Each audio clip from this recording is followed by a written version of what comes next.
Le taux d'inflation global annuel de l'Ouganda pour la période s'achevant en novembre 2021 est passé à 2,6% contre 1,9% en octobre. Le Bureau ougandais des statistiques indique que la hausse de l'inflation est attribuée à l'augmentation des prix des produits de base. L'inflation sous-jacente pour la période sous revue a également augmenté à 2,6% contre 2,1% en octobre 2021. Par ailleurs, au cours de la même période sous revue, l'inflation annuelle de l'énergie, des carburants et des services publics a progressé à 2,0% contre moins 0,2% en octobre, selon les données du Bureau ougandais des statistiques.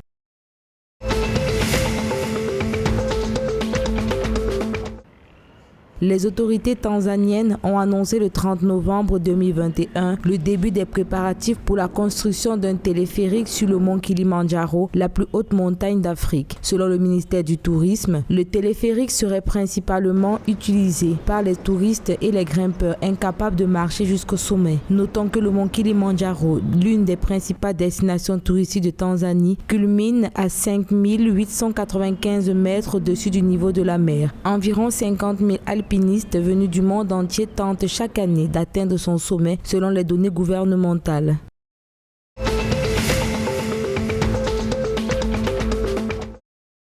Le démarrage des travaux de construction de l'autoroute devant relier Isiolo à Mandera dans le nord-est du Kenya est prévu pour janvier 2022. D'un linéaire total de 740 km, l'infrastructure reliera également le Kenya à l'Éthiopie, la Somalie et au Soudan, d'après la Kenya National Highways Authority. Le projet nécessitera un financement de près de 841 millions de dollars et prévoit également la construction de plusieurs ouvrages tels que des adductions d'eau, des laboratoires et dispensaires, ainsi que le déploiement de câbles de fibre optique. L'installation devrait faciliter la mobilité dans le nord-est du Kenya, dynamiser les échanges avec les États voisins et permettre de renforcer la sécurité dans cette région.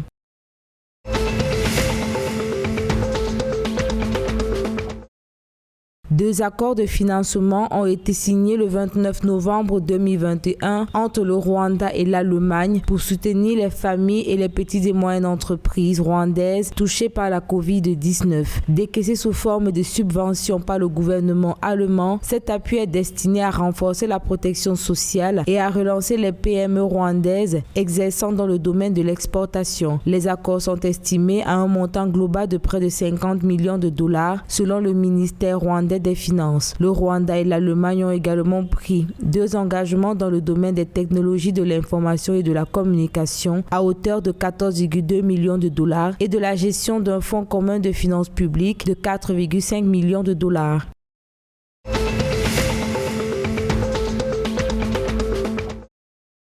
La Fondation turque d'aide humanitaire veut augmenter le volume des aides alimentaires à la Somalie face à l'aggravation de la sécheresse dans ce pays. La Fondation entend fournir de la nourriture et de l'eau aux zones touchées par la sécheresse en Somalie, alors qu'au moins 7 personnes ont perdu la vie en raison de ce fléau au cours de la semaine dernière. L'aide alimentaire bénéficiera à 1000 familles chaque mois, selon la Fondation turque. Les récentes données publiées par le ministère somalien des Affaires humanitaires indiquent qu'environ 7,7 millions de citoyens sont confrontés à une crise humanitaire aiguë en raison de facteurs de sécheresse, de criquets pèlerins, de la fluctuation des pluies et du Covid-19.